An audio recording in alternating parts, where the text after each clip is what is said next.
ರಾಜಣ್ಣ ಅವರು ಅರವಿಂದ್ ದೇಶಪಾಂಡೆ ಅವರು ಭೇಟಿ ಕೊಟ್ಟಾಗ ಹೆರಿಗೆ ಆಸ್ಪತ್ರೆ ವಿಚಾರವನ್ನ ಪ್ರಸ್ತಾಪ ಮಾಡಿದಾಗ ಪತ್ರಕರ್ತರಿಗೆ ನೀವು ಹೆರಿಗೆ ಮಾಡಿಸ್ಕೋತೀರಾ ಇಲ್ಲಿ ಅನ್ನೋ ಒಂದು ಉಡಾಫೆ ಮಾತು ಕೊಡ್ತಾರೆ. ನನಗೆ ಗೊತ್ತಿಲ್ಲ ಅದೇನು ಹೇಳಿದ್ರು, ನಾನು ನೋಡಿಲ್ಲ, ನಾನು ಗಮನದಿಲ್ಲ, ನಾನು ವಿಚಾರಿಸ್ತೇನೆ. ರಾಜಣ್ಣ ಬಿಜೆಪಿ ಹೋಗ್ತಾರೆ ಅನ್ನೋದು ಚರ್ಚೆ ಆಗ್ತಾ ಇದೆ. ಬಾಲಕೃಷ್ಣ ಅವರು ಹೇಳಿದ್ದಾರೆ, ಶಾಸಕರು ಆಗಲೇ ಆಹ್ವಾನ ಮಾಡಿದ್ದಾರೆ, ಸ್ವಾಗತ ಮಾಡಿದೆ, ಬಿಜೆಪಿ ಟಿಕೆಟ್ ಹಾಕಿದ್ದಾರೆ. ನೋಡಿ, ಈ BJP ಅವರಿಗೆ ಅವ್ರದ್ದು ಇವತ್ತು ಅವರ ಶಕ್ತಿ ಕಮ್ಮಿ ಆಗಿದೆ. ಈಗ ಅವರಿಗೆ ನಾಯಕರಿಲ್ಲ ಮತ್ತು ಇಶ್ಯೂ ಇಲ್ಲ.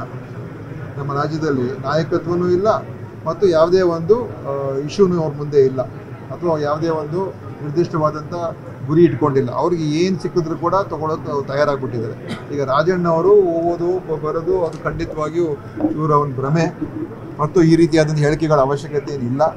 ರಾಜಣ್ಣವರು ಇವತ್ತು ಕೂಡ ನಮ್ಮ ಜೊತೆಯಲ್ಲೇ ಇದ್ದಾರೆ. ನಾವು ಮತ್ತು ಅವರು ಎಲ್ಲ ಒಂದೇ ಇದ್ದೀವಿ. ಕ್ಯಾತ್ ಲ್ಯಾಬಿಗೆ ಮಾಡಿಸಿ ಈಗ ಅದಕ್ಕೆ ಅನುಮೋದನೆ ಕೊಡ್ತೀವಿ. ಅನುಮೋದನೆ ಕೊಟ್ಟು ಈಗ ರಾಜ್ಯದಲ್ಲಿ 3 ಜಿಲ್ಲೆ ಆಸ್ಪತ್ರೆಗಳನ್ನು ಮಾಡಬೇಕು ಅಂತ ನಮ್ಮ ಉದ್ದೇಶ ಇದೆ. CV ರಾಮನಗರ ಆಸ್ಪತ್ರೆ, ಹೊಸಪೇಟಿನ ಆಸ್ಪತ್ರೆ ಮತ್ತು ನಮ್ಮ ವೆನ್ಲಾಕಿನ ಆಸ್ಪತ್ರೆ. ಸೊ ಅಲ್ಲಿ ಮೂರು ಕಡೆನೂ ಕೂಡ ಈಗ ಪ್ರಾರಂಭ ಮಾಡೋದಕ್ಕೆ ನಾವು ತೀರ್ಮಾನ ತಗೊಳ್ತಾ ಇದ್ದೀವಿ. ವೆನ್ಲಾಕಲ್ಲಿ ಕ್ಯಾತ್ ಲ್ಯಾಬ್ ಇರಲಿಲ್ಲ. ಇದು ನಮ್ಮ ಜಿಲ್ಲಾ ಗೌರ್ಮೆಂಟ್ ಆಸ್ಪತ್ರೆಗಳು ಈ ಸ್ಪೆಷಾಲಿಟಿ ಟ್ರೀಟ್ಮೆಂಟ್ ನಾವು ಕೊಡೋಕೆ ಹೋಗ್ತಾ ಇರಲಿಲ್ಲ.